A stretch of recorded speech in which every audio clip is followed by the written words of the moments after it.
3 metre and 5 metre of string is out. तो पहले थोड़ा सा अगर मैं डायग्राम से आपको समझाऊं इस चीज को, तो आप इसको ऐसे समझो, a kite is flying at a height of 3 metre. तो हम ये मान लेते हैं this is the height of 3 metre, और काइट जो है अभी वो इस पॉइंट पर है। ये हाइट कितनी है आपकी? ये हाइट आपकी 3 मीटर है। ये हाइट कितनी है आपकी? 3 मीटर है। ठीक है, क्वेश्चन में क्या कहा जा रहा है? A kite is flying at a height of 3 metre and 5 metre of string is out. यानी कि आपको ये कहा जा रहा है जिस टाइम पर काइट जो है 3 मीटर की हाइट पे फ्लाई कर रही है, उस टाइम पे जो स्ट्रिंग है, लेंथ ऑफ द स्ट्रिंग, तो ये होगी लेंथ ऑफ द स्ट्रिंग। उस टाइम पे जो लेंथ ऑफ स्ट्रिंग है वो 5 मीटर है। With respect to the ground level, ये हम ग्राउंड लेवल ले लेते हैं।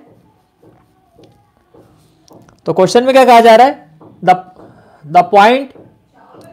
The point at which the height of the kite is 3 metre from the ground. तो लेंथ ऑफ द स्ट्रिंग कितनी है? ये काइट की हाइट है ग्राउंड लेवल से, कितनी है? 3 मीटर।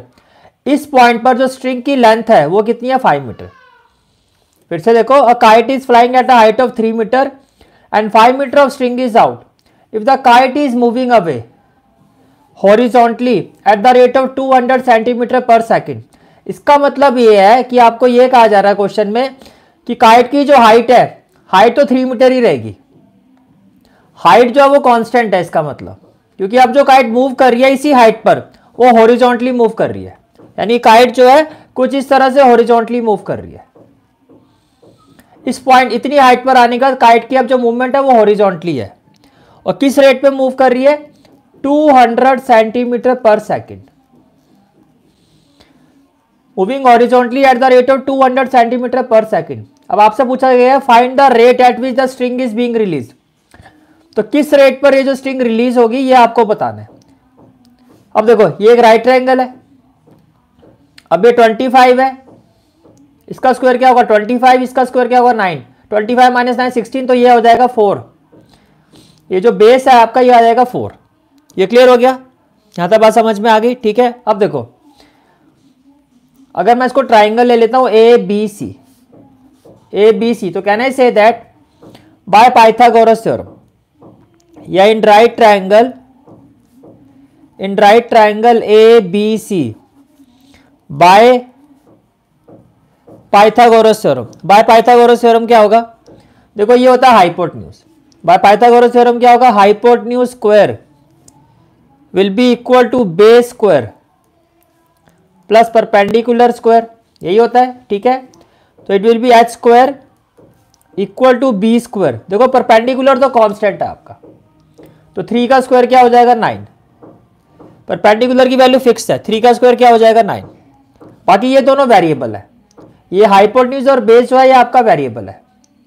ये बात समझ में आ रही है? ठीक है, now what we will do, इसको इक्वेशन 1 ले लेते हैं। Differentiating 1 with respect to T, इसको डिफरेंशिएट करना है विद रिस्पेक्ट टू टी।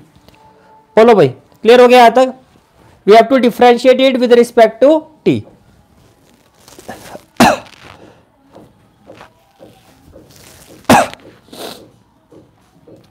तो एच स्क्वायर का डेरिवेटिव क्या होगा?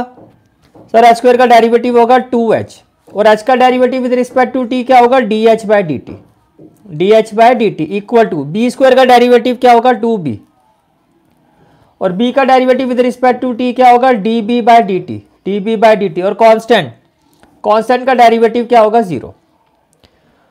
कांस्टेंट का डेरिवेटिव क्या होगा? 0 होगा। ये बात समझ में आ गई? ठीक है, अब हमें क्या फाइंड करना है? Find the rate at which the string is being release. तो हमें फाइंड करना है dh by dt। We have to find dh by dt। ये बात समझ में आ रही है? ठीक है, अब देखो 2 से तो 2 कैंसिल हो जाएगा, क्योंकि ये तो 0 है, तो 2 से ये मल्टीप्लाई यहाँ के डिवाइड हो जाएगा। तो dh बाय dt क्या होगा?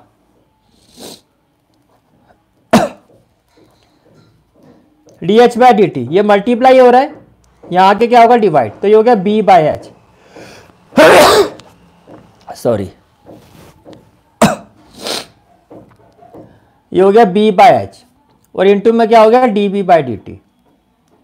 इंटू में क्या हो गया? db by dt, right. अब जब आप इसको सॉल्व करोगे तो देखो, ये बेस है, बेस की वैल्यू क्या है? 4, और हाइपोटेन्यूज की वैल्यू क्या है? 5। तो it will be equal to 4/5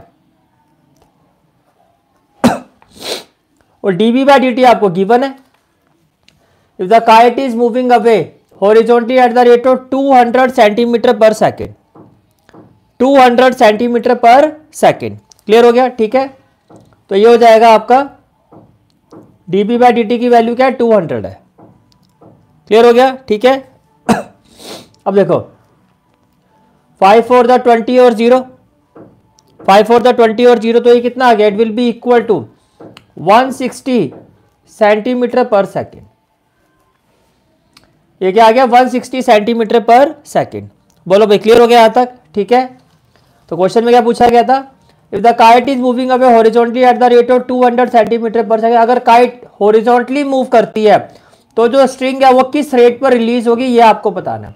तो स्ट्रिंग किस रेट पर रिलीज होगी? 160 centimetre per second.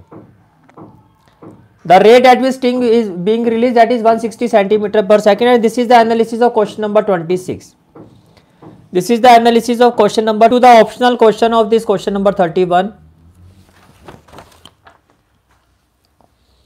Next question is question number 31 part B, which is the last question but not least of this section C।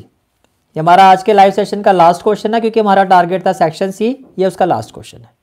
24/125, बोलो भाई। 124/125 and this is the final answer of this question. और इसी के साथ आपका section C part 3 का जो analysis होता है वो भी हमारा होता है complete. So this is for today's class. I hope you like this class, and if you like this class, do like, share and subscribe my channel. Stay positive, keep patience and keep doing the hard work. Thanks for watching this lecture. Bye. Radhe Radhe.